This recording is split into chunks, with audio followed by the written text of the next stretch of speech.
look around at all these people and tell me how you're going to differentiate yourself between them and you whenever y'all have the same exact logo. How are you going to look different in a market that's saturated? Hey, how's it going? It's Brown, and this is the Book Better Leads podcast. And today I've got Kase Dupont on from Roof Gecko, newly rebranded. How you doing, man? I'm doing great, man. I'm feeling even better. SoCo Roofing is now Roof Gecko, and it looks sick, dude. You guys even have like Thank you, bro. branded underlayment with like a gecko look on it? Yeah, that's our gecko skin underlayment, man. It's on. We're killing it. We're loving it. That's badass, dude. That looks sick.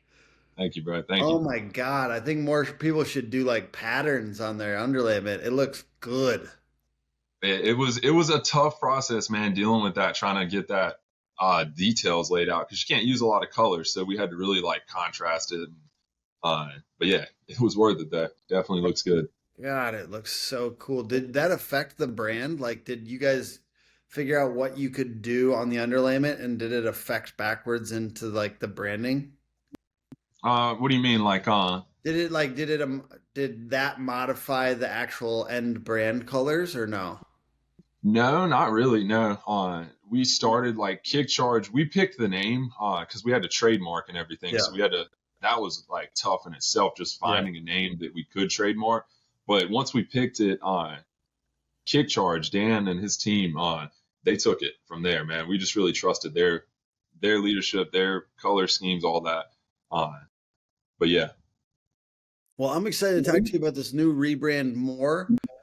On this episode, we're also going to be talking about planning, like plans for the new year, how first quarter's going, and like how you guys think about goal setting. Hopefully that's useful to people. And then also, we're going to talk about trying to push up the amount of retail that you're doing. You guys have been primarily insurance and are trying to move into that. And I might give some suggestions as well. But you've been talking to other consultants, sales trainers, and stuff like that about how to make that switch. So I'd love to pick your brain on that too. Before we get into it, how long you been doing this? And I guess how many years were you SoCo roofing before you switched to Roof Gecko now? Yeah, good question, man. I've been in this industry for almost 8 years now. SoCo just made 5 years this January. So we made 5 years, and we celebrated by launching the new brand. So okay, and before that, you were a salesperson for a different company? I was, yeah. I'm always interested in that story. How did you transfer out? Was it clean? Oh, man. Was it a clean break or no? That's always, this industry how it is, man. That's why I asked. That's why I asked. Yeah, I came into it not knowing a whole lot, but knowing there was money in it. Yeah, long story short, when I left that company, I left a lot of money there. They just didn't pay me when they found out about everything. I tried to do it the best I could. Like, I didn't take any jobs. I didn't, sell in the areas that I was selling before.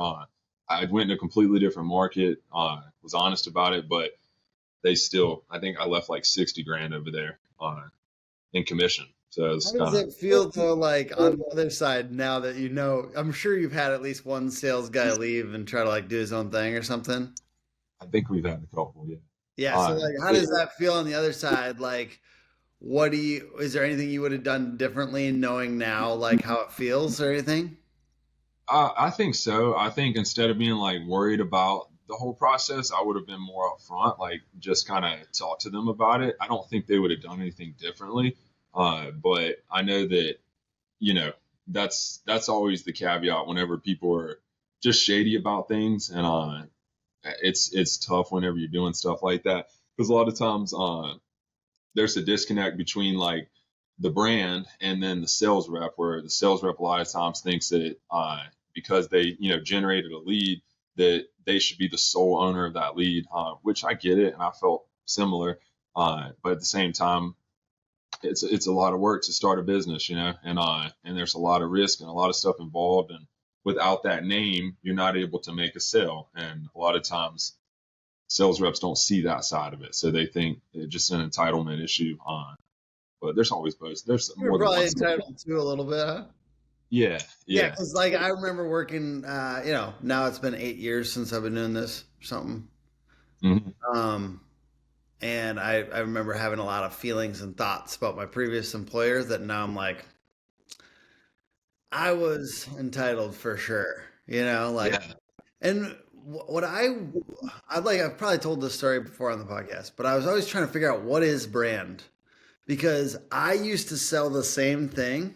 Like I used to do websites and then I'd like Hmm. do them for this company over here and we were getting like $35,000 and then Yeah. I was doing them on my own and getting 7,000 for the exact same thing. And I was doing all the work. And in Yeah. some cases I sold the deal. Yeah. So I was like, what is the difference? One, the difference was good salespeople because I Yeah. wasn't good. And Yeah. two, it was the trust, the assurance that people had in the brand, Yeah. right? And there's like Yeah. It an makes a lot of difference. the assurance is really a big deal, and it doesn't just start like just because you have something pretty now, especially like roofing, Hmm. you still are infusing that with its meaning, right? Like there's pretty websites. No offense, Dan's done cool ass logos for companies that are less legit than your company. Yeah. So you still have to infuse Roof Gecko with all this meaning now. Like Yeah. that's like the goal of branding and like community and stuff like that. But yeah, how did you work with him? Did you kind of kick back and forth a lot, or did you guys kind of accept what they gave you? How was the experience there? So with them, it's difficult because they're so like disruptive is what they call it. Their whole goal is to be disruptive. So Dan's book, Branded Not Blended, I got it on my shelf here. That's really where we started. Like I read that book and almost studied it just to kind of, also looked at a lot of their branding that they did, their companies, and really tried to like learn what they do because I'm the kind of person that like I don't I've always made the decisions for my brand and stuff, so it's hard to like tell somebody else, yeah, you change our name, you Hmm. create everything. So I wanted to like feel like I knew their style and stuff. So I studied that book and read a lot about it. And then once we started, like I said, we picked the name. So that was a tough I've got a list. Like I need to send it to a marketing company. I've got like 20 different names of companies that we came up with and logos that are awesome, but not one of them can be trademarked. So like we had to go through a process with the attorneys, just sending them that, and they would go look for it and be like, "Hey, you can't use this." And that happened like must have happened 50 different names. And this one, actually, we it was already trademarked, and I contacted the guy out in New Jersey who owned the trademark, and I bought it from him for I think $2,000, the trademark, and then we went from there. So, but yeah, his process was pretty simple. They don't go back and forth a lot. They'll make the thing and they'll send it to you, and it's like two or three different options, and that's pretty much it. I mean, Okay, they know their stuff. they know what they're doing. It doesn't look bad. It looks sweet. Yeah. I mean, like it's crazy because in roofing, I mean, I don't even think it's as powerful in HVAC, like in plumbing, like because there's so many of them that look really good. Mhm. But like in roofing, it is completely different to have a really, really good logo. Like it's It is. actually like wild. So not only will you get good community word of mouth, I think a little quicker because the name is easy to remember and it's kind of like, wow, it looks so legit. I Yeah. mean, but also like in the industry, I think you're going to see a lot more inquiries of like, I'm like, I got to have them on the podcast with this new brand. Yeah. I mean, like, Yeah. so Yeah. it is, it's kind of a cool way to get word of mouth out is just having a great name and having a great brand, even though it took you a while to get there. Even your old logo and your old branding was good. That's the Hmm. fun part. People Yeah. like it didn't go from shit to amazing. It went from pretty good Yeah. to epic. Yeah. Yeah. Definitely. And it's not a. We actually were at roofing process conference, and Ben Tiger with Roof Tiger, he Yeah. was on doing a speech, and that's kind of what led us to what we were doing. But he had everybody. I mean, it was I don't know, 800 roofers at that place.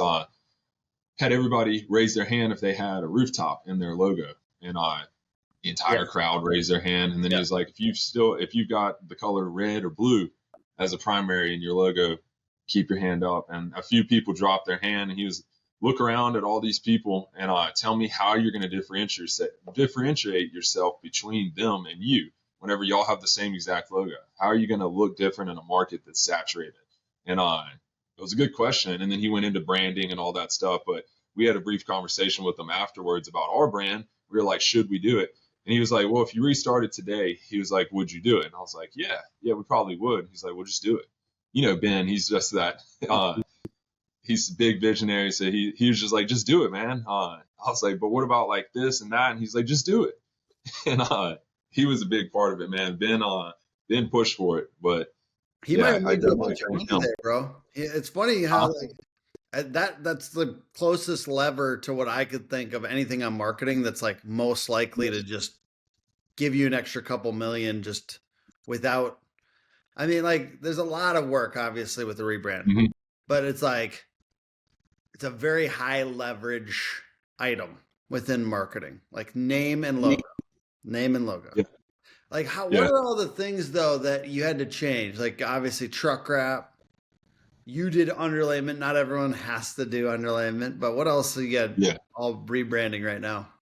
Hey guys, this is Bruce by Don. And when dealing with insurance companies, you definitely need an expert by your side.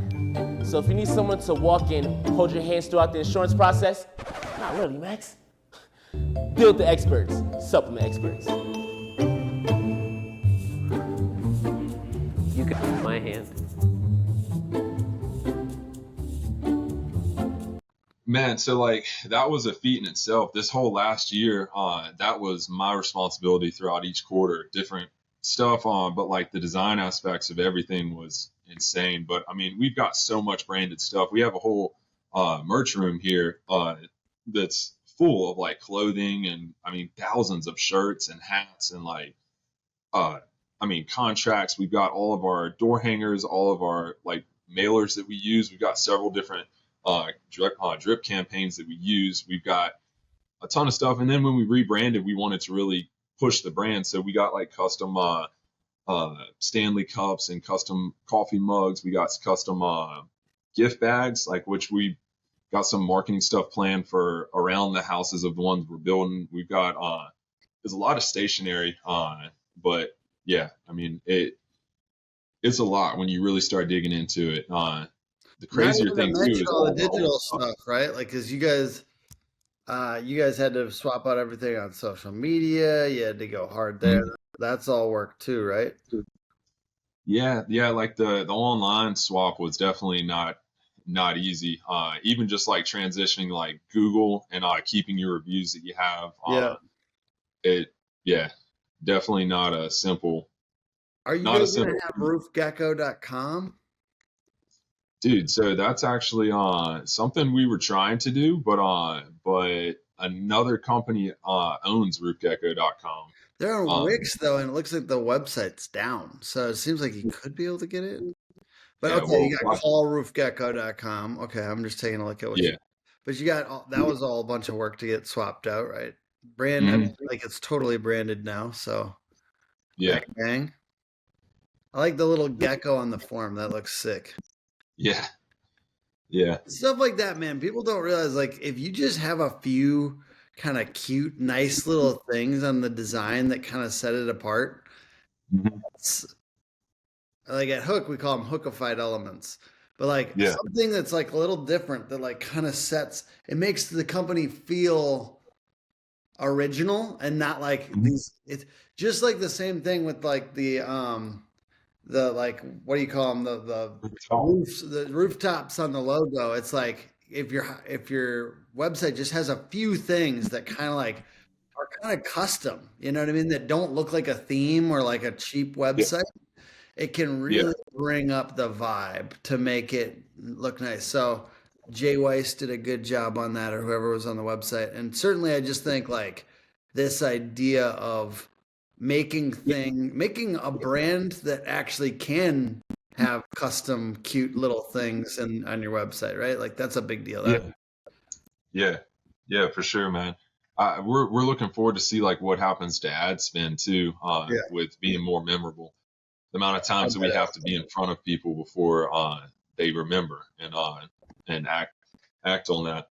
If I had to guess, dude, and this is like not scientific, so maybe we should move on to the next topic, but I would guess they go like if it was 7 before, I bet you it's more like 5 now to remember. You know what I mean? Like, Mhm. because if I saw this 5 times, I'm way like versus one of those logos with just a rooftop on top of a Mhm. name, like with no Yeah, clear symbol. It's yeah. way harder to remember those. That's my biggest problem with them. They're just way harder to remember. Mhm. Let's talk about this shift, just to switch topics a little bit here. The switch from insurance, you're 90% right now, right? Insurance, and what is the problem that you're trying to solve with this? Why are you trying to do more retail? Why are you trying to make that transition? Well, to be honest, like we're seeing so much in the industry with problems with with insurance, like just in claims in general and the way that the insurance carriers are acting, like there's no normal anymore. It's kind of like whatever happens that day is the new normal. Whatever the insurance adjuster or carrier tells you, this is what we do now. I mean, their policies and regulations change every single day. And a lot of it is based on like these contractor driven claims and fraud happening, whether it's waiving deductibles or causing storm damage. All that stuff adds up. And a lot of these new companies coming in are making it difficult, where then the insurance carriers are also making it difficult. And then you've got like on the state level where like our in Louisiana where we're at, Louisiana's Department of Insurance, they recently just cracked down and did a search through ChatGPT on any website that had the words insurance like claims or help, uh, and then they sent them all a cease and desist Hmm. and said, take it off your website or we're shutting you down. And that was like just the main big companies in town that, and we all got it. And then everybody took it off their site and then they went back to normal. But like weird stuff like that, like John Cenac, we went to a lot of his trainings. I mean, he could have content for days because they change it every day, every day you got to figure out a new way to beat them.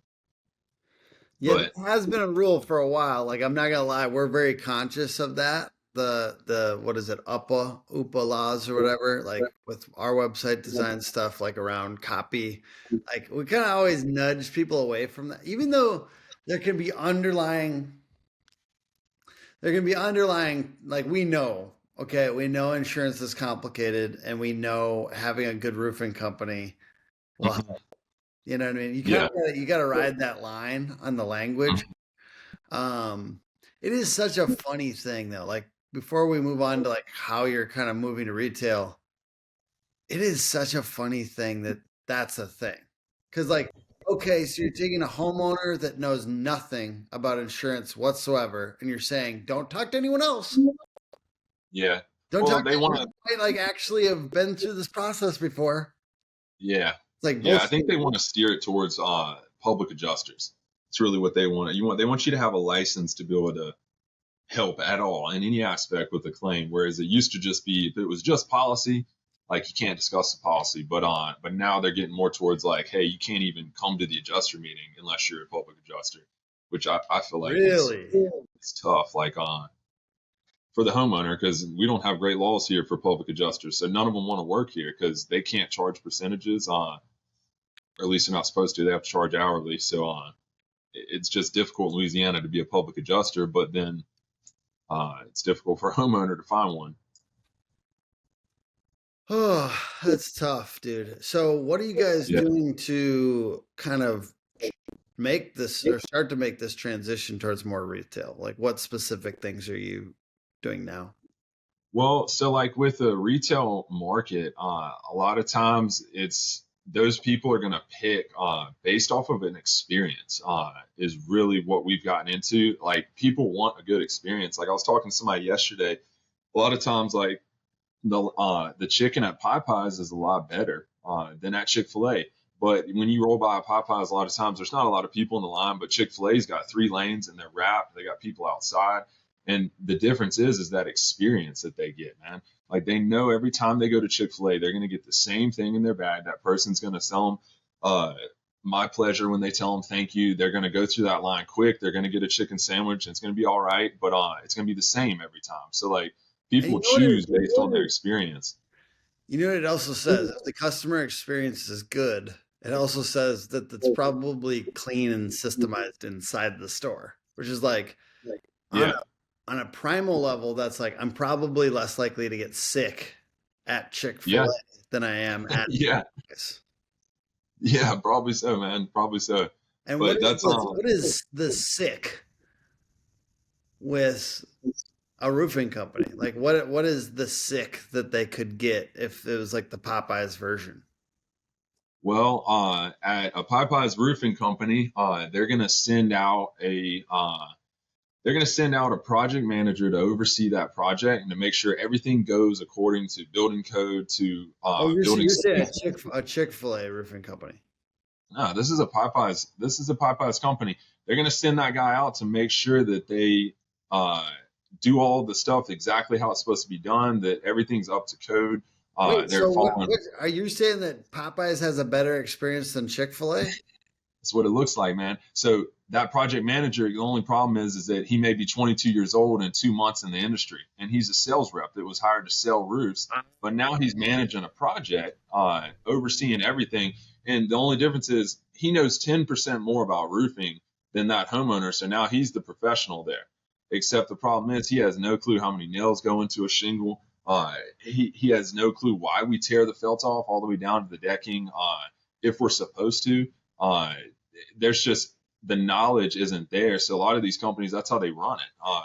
Their sales reps are project managers where they have no training, no experience, and then the homeowner's just left exposed, where that's a part of the experience, man. If they don't know how to manage a crew, even if they don't speak Spanish, all of our crews speak Spanish. So let's say that, they puncture a water line in that roof, water starts flooding the house. How are they going to direct the crew into like, hey, this is what we're going to do. This is what happens next. This is how we're going to fix it, so that the homeowner's not exposed in a way where they don't feel like everything's good. So like at a Chick-fil-A kind of roofing company, they have a project manager that is a project manager, has been trained and vetted, has experience in the construction industry. Speak Spanish is another great option. That way that they can clearly communicate, because communication is like vital for customer experience. If the customer doesn't feel well communicated with, if the process doesn't have efficient communication, it's a bad experience every time. So there's little things like that, man. Just really caring. A lot of companies don't care about the end product. They want to build the roof and get done with it and get on to the next one. And they're big on volume, and like they're not focused on reviews or customer experience, like how that plays out. So it's not very hard to be able to position yourself. It just takes a lot of like thought and a lot of like sitting down and looking at the process, like breaking it down from the beginning to the end, and like every part where you can interact with the customer and make them really feel like they're a part of this process, where it's the most important part of their home that protects everything. That's their home. So like it's important to them. It's not just a roof job. And if you use that and you use that for on the marketing side to be able to pull from that, you can create an experience that's not like anything else, where people actually are, at the end of the day, they're like, man, that was an amazing experience. I want to get another roof. Can you believe that? And they're talking with their spouse, and you believe they did this and that, and they called at this point and sent us this. And I mean, there's a lot of little things that can kind of create that experience for them, and not just make it a roof replacement. So Rilla allows you to listen to, it's an AI in your pocket, listens to the appointment. It's pretty crazy what it can do. It gives a script, gives everything they said, it breaks down some statistics for you. Analyze talk ratio, interactivity, like how you and I are interacting back and forth, longest modeling, like all those things. Honestly, this is the shit that I most believe in AI. Yeah. You know what I mean? Enhancing the You're user about to put experience. math and data around something that used to be my magic skill.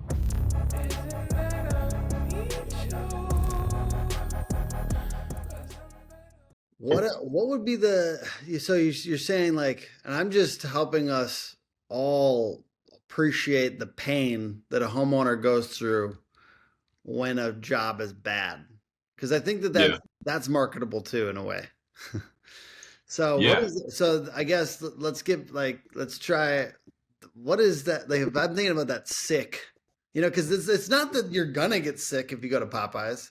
It's Yeah. that the risk of getting sick allows you to maybe pay a few more dollars for a chicken sandwich over here. Because Mhm. it's not even that you're thinking that, because people don't think that. They're not like, oh, I'm gonna go to Popeyes and get sick. They're thinking, Yeah. I just for some reason feel more attracted to Chick-fil-A. Like, and I Yeah. think that part of it is the subconscious thing. I think the roofing company risk is just, I'm gonna have a very annoying experience. Like that's like the sick, right? Like it's very annoying. And I will say, I do think like most homeowners don't want it to be time consuming. You know what I mean? In addition to not wanting to pay, like, they obviously all want to pay as little as they can without getting screwed over, but they also just don't want to, they don't want it to be time consuming. What are some other things that you feel like homeowners just really don't want?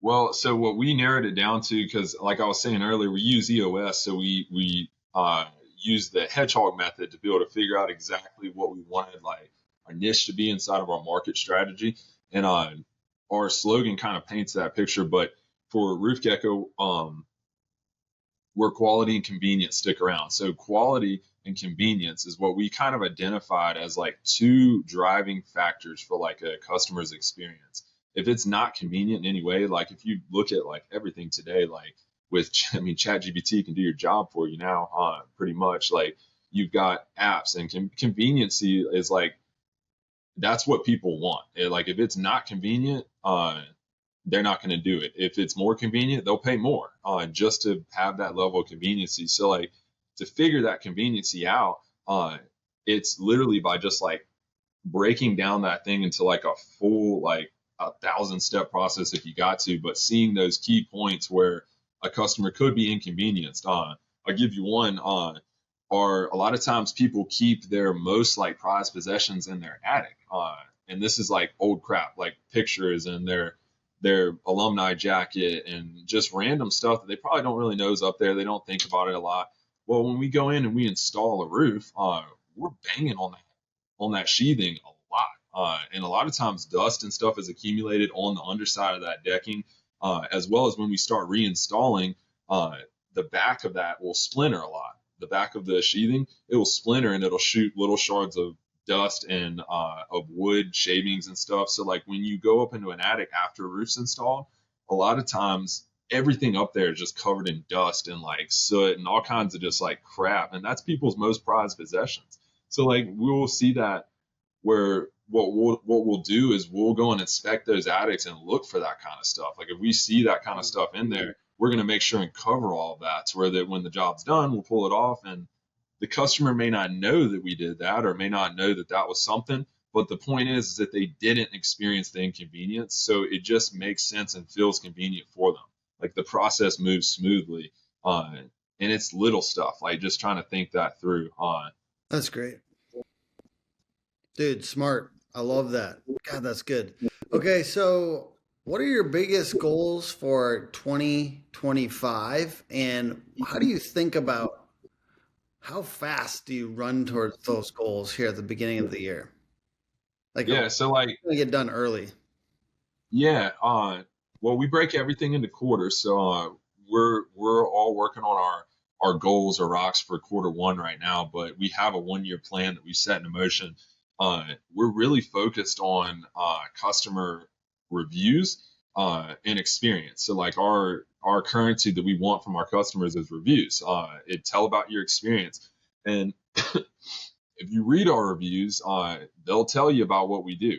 They literally will explain how we do it, what we're doing, and we don't like coach them or be like, hey, we need you to put this or anything like that. Our competitors think we are and that we're paying them and stuff, but we're not.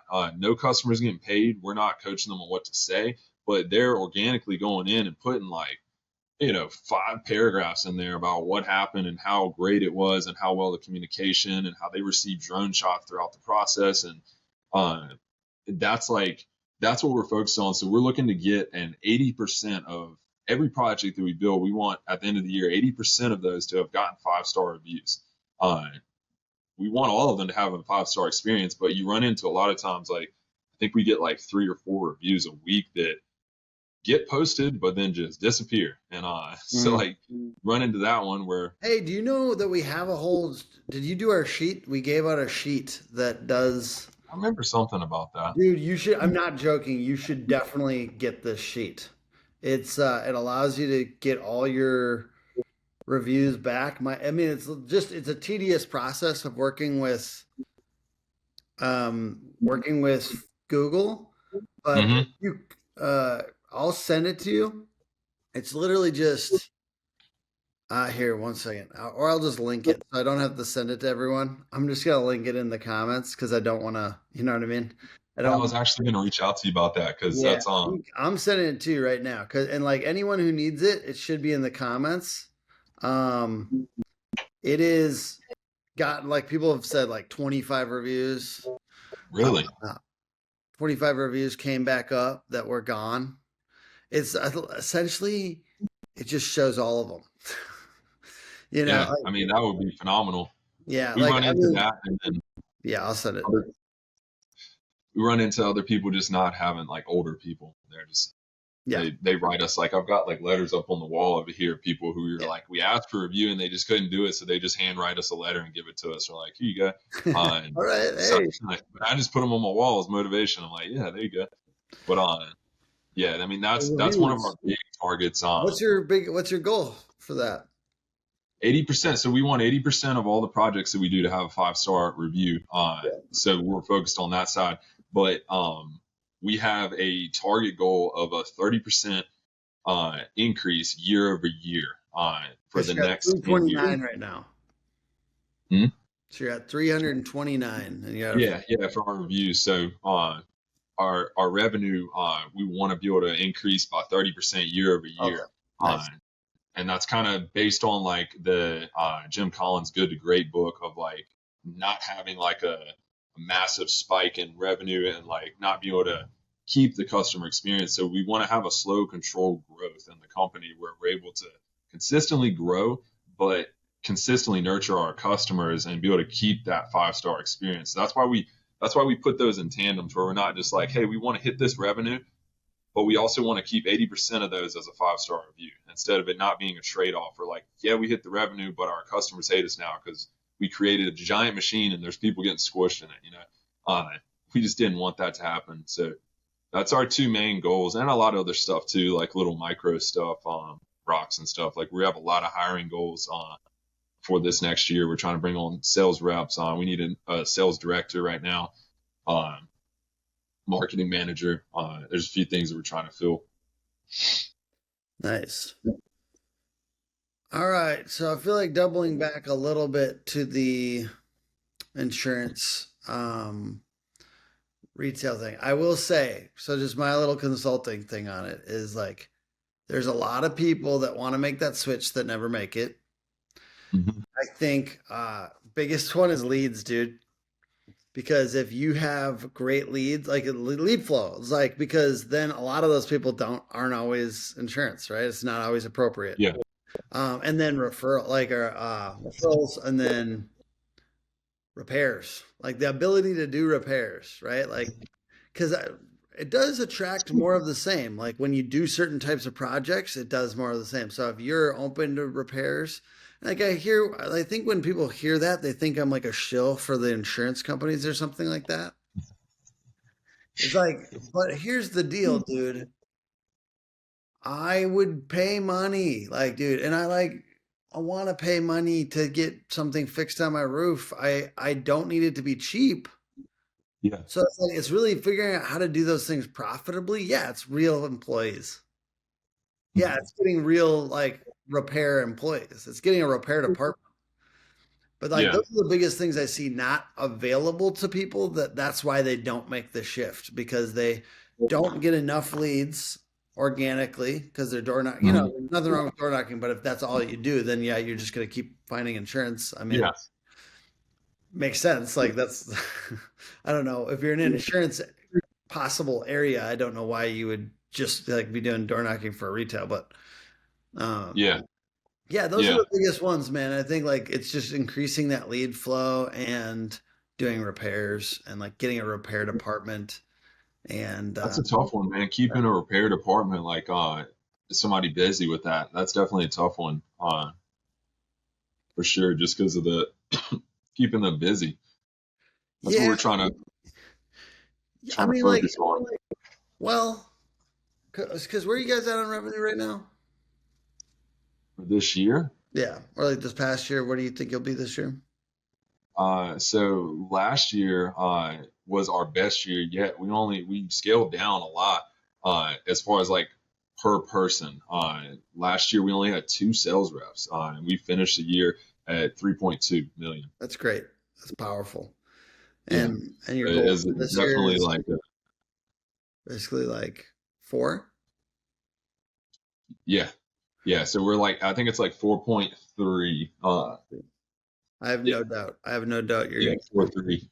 it's going to be way easier with this brand. Oh, definitely, man. I think we might even blow that out the water. It's just we're trying to focus on like like I was saying, our customer experience which is going to be, that's really what we're focused more on. So it reflects on all of our hiring efforts and whatnot. But yeah, I like that. I like the 30%, man. I think it's smart. I think people get a little silly sometimes with like the doubling and yeah, yeah, I don't yeah. know. I mean, Going from 3 to 10 million in the next year. because That's you're going to gonna get there. sacrifice I a lot. mean, you're getting there, and if it's healthy, it's healthy, and if it's systems, it's systems. The other thing is like okay, you can get to 10, maybe. Like somebody could, like you could get to 7. You just Mhm. might not like. You're also trying to build it in such a way that you can step away every once in a while. Maybe not for a month, but a week. You know, Yeah, and yeah, and like build it in such a way that everything works well still. You know, hmm like I think that that's like good. It's positive. yeah. Definitely, I definitely. apologize. I have to wrap up here. But I am incredibly grateful. You know, I want to work with you one day, Case. Um, Yeah, man. and if it's appropriate, it's appropriate. In the meantime, I sent you over that Get Reviews Showing Guide, and we'll pop it in the description. Is there anything else you want to promote before we wrap up here? Man, I don't think so necessarily, bro. I mean, we're looking forward to next year, conferences and whatnot coming out, seeing everybody again with our new branding and everything. So that's gonna be fun. But yeah, any sales reps in our area that are looking for a position, we 100% health benefits, vision, dental, company truck. We've got some of the best benefits as far as in our industry, in our area, and we are hiring. So PaulRoofGecko.com. that's And it. appreciate you guys for being on. It's hookagency.com, Hook Agency all over social. See you guys later. Later.